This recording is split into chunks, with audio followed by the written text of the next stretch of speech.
Rendons-nous d'abord en Arctique. La zone arctique s'étend au-delà du cercle polaire à 66 degrés de latitude nord. Elle comprend l'extrémité septentrionale des continents américain, européen et asiatique et est occupée en son centre par un océan recouvert en grande partie d'une banquise qui s'étend et se rétracte au gré des saisons. L'océan Arctique est le plus petit des océans de la planète. Il est presque fermé et fait la jonction entre Atlantique et Pacifique. Au sein des États riverains de l'Arctique, dont vous voyez la liste s'afficher sur la carte, la Russie occupe une place centrale avec la moitié des terres émergées. Un poids considérable au sein de la région, on y reviendra. Le climat de l'Arctique est extrêmement rigoureux, 10 degrés en moyenne pendant l'été, moins 30 degrés en hiver, avec des records jusqu'à moins 67 degrés à Verkhoyansk, en Russie. Basculons maintenant vers le pôle sud pour explorer l'Antarctique. Situé à 1200 km des côtes argentines d'Ushuaia, à la jonction des trois grands océans, Pacifique, Atlantique et Indien, l'Antarctique est un continent bordé d'archipels de 14 millions de kilomètres carrés. Il est recouvert d'une calotte de glace pouvant atteindre 4 km et est traversé par une chaîne de sommets approchant les 5000 mètres. Le froid y est encore plus rigoureux qu'en Arctique, moins 20 degrés en moyenne l'été, moins 50 degrés l'hiver et jusqu'à moins 90 au dôme Argus en 2010. Comme en Arctique, la mer gèle à partir du début de l'hiver austral, en mars-avril, et une banquise se forme, pouvant s'étendre jusqu'à 800 km du rivage. Voilà pour la présentation géographique. Un océan au nord, un continent au sud, qui partagent un climat extrême avec des froids records et la présence d'une banquise qui modifie la géographie selon les saisons. Malgré des conditions de vie très éprouvantes, les deux zones polaires sont habitées, mais de façon très différente, et c'est ce qu'on va voir maintenant. L'Arctique accueille des populations autochtones comme les Inuits, les Evenks, les Dolganes, les Nénètes ou encore les Samis. Mais elles sont aujourd'hui minoritaires, car les enjeux stratégiques, logistiques ou miniers de la région, on y reviendra, ont favorisé l'arrivée de nouvelles populations et le développement de certaines villes comme Nuuk, Kiruna, Mourmansk ou Norilsk, ancien goulag devenu la grande ville la plus septentrionale au monde. La situation en Antarctique est très différente. Seule une petite centaine de bases accueillent des chercheurs qui se relaient pour effectuer des missions scientifiques. Difficilement accessible, sans possibilité d'y trouver une quelconque source de subsistance, le continent n'est pas habitable de façon pérenne. Si des populations ont décidé de braver les conditions extrêmes de ces deux régions pour y habiter, c'est bien sûr parce qu'elles en tirent des ressources qui attirent de plus en plus les convoitises, et c'est ce qu'on va voir maintenant. La première de ces ressources est la faune marine. La pêche, moyen de subsistance de bon nombre de peuples autochtones de la zone arctique, s'est considérablement développée depuis la fin du XXe siècle, avec l'arrivée des navires-usines qui font peser une lourde pression sur les espèces comme la morue.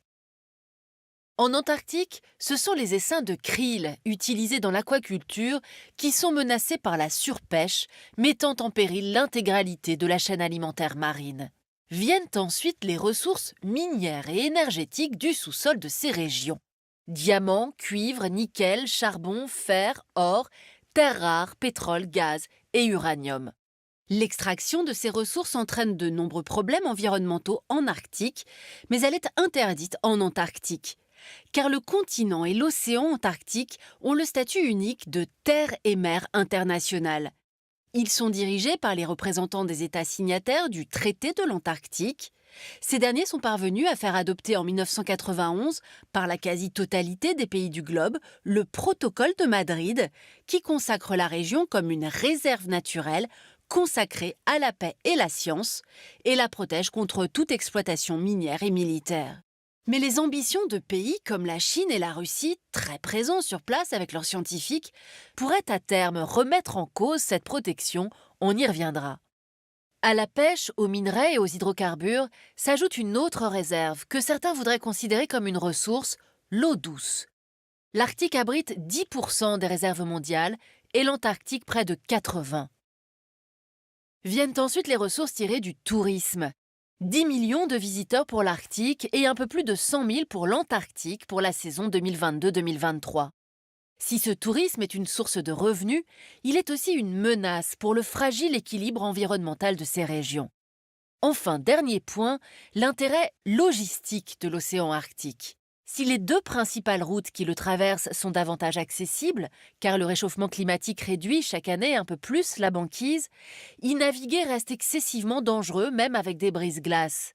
En dépit de ces difficultés, Pékin a intégré le passage du Nord-Est dans son projet des nouvelles routes de la soie.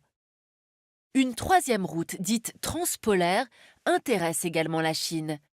Elle permettrait de relier Shanghai à l'Europe en raccourcissant le trajet des marchandises de 40%, en évitant la piraterie et l'engorgement du détroit de Malacca. Mais le projet est très peu avancé et n'en est qu'à sa phase d'exploration.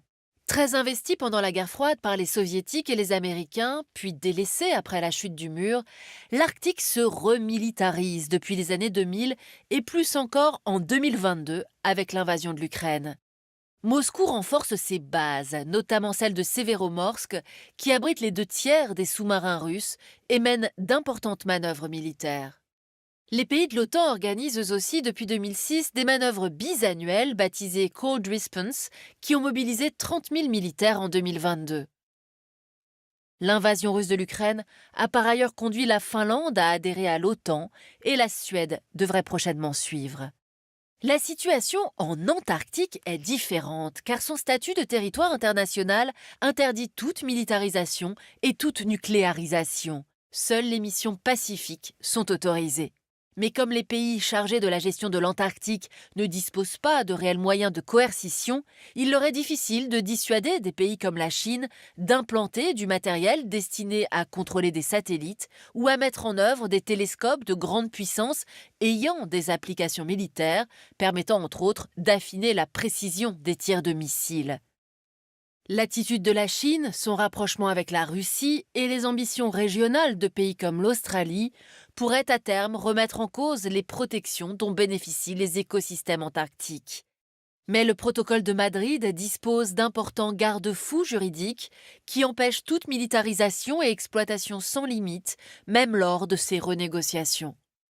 Menacés par les appétits de certains pour leurs ressources et leurs intérêts stratégiques, les deux zones polaires doivent également faire face au réchauffement climatique, dont les conséquences sont plus redoutables encore dans ces deux régions du monde, et c'est ce qu'on va voir maintenant. Ainsi, l'Arctique se réchaufferait 4 fois plus vite que la moyenne mondiale, soit plus 0,7 degrés par décennie, contre plus 0,2 degrés dans le reste du monde. Cette accélération a de nombreuses conséquences. Tout d'abord, la fonte des glaciers. Certains glaciers comme l'Okiokul en Islande ont quasiment disparu. Et au total, on estime que la calotte glaciaire du Groenland a perdu plus de 4 700 milliards de tonnes depuis 2002. Avec le réchauffement, la banquise pourrait disparaître durant la saison chaude dès 2035. Et enfin, la fonte du permafrost qui libère d'importantes quantités de méthane, un gaz qui contribue fortement à l'effet de serre et donc au réchauffement climatique. Regardons à présent la situation en Antarctique. La calotte glaciaire a perdu 2700 milliards de tonnes depuis 2002 et la banquise antarctique n'a jamais été aussi réduite, en été comme en hiver, qu'en 2023. La fonte des glaciers polaires a des conséquences qui pourraient s'avérer dramatiques, car elle entraîne une hausse considérable du niveau des mers. On estime que la fonte totale des glaciers groenlandais pourrait augmenter le niveau des mers de 3 à 6 mètres et que celle des glaciers de l'Antarctique ouest pourrait le faire augmenter de 10 à 12 mètres. Une montée des eaux de 13 à 18 mètres qui, dans les scénarios les plus pessimistes, recouvrirait la grande majorité des grandes aires urbaines en 2300, comme on peut le voir sur cette carte.